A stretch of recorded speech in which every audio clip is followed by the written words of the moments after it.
Hindi Jersey and Saran. Yeah, I mean Susain and Saran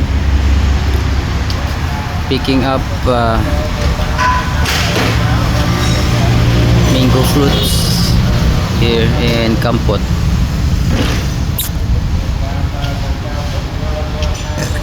There's a lot of mango fruits there in the field.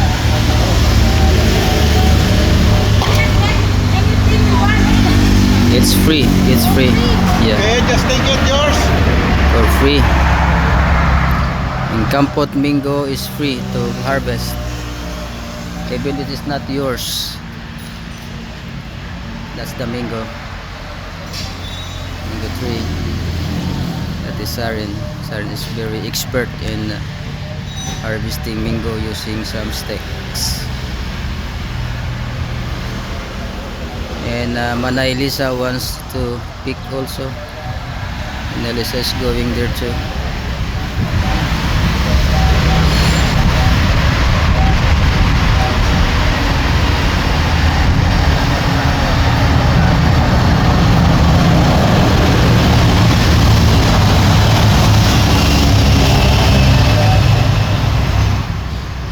This mango tree is beside the highway. Yeah, that's the highway going to Kampot town. Actually now we are heading to Kampot town, but we passed by in the garage because one of our car was broken. There's something problem with the brake system. Here, this is the garage, and that is my car. One of our car was broken. That one, the Kia Korean car, always broken here.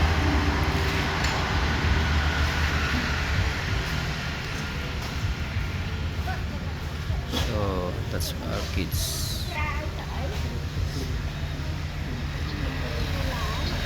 Let's see Hidayah and Panyabot. So while waiting, we saw this mango tree, and this mango tree has a lot of fruits. So while waiting, while our car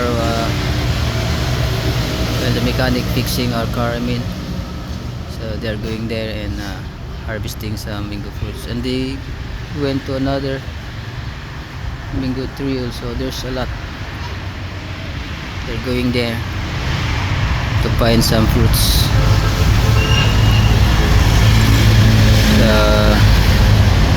That is the difference in the city and the province. The province, you can have something, or fruits, mango fruits for free. So thank you guys, God bless.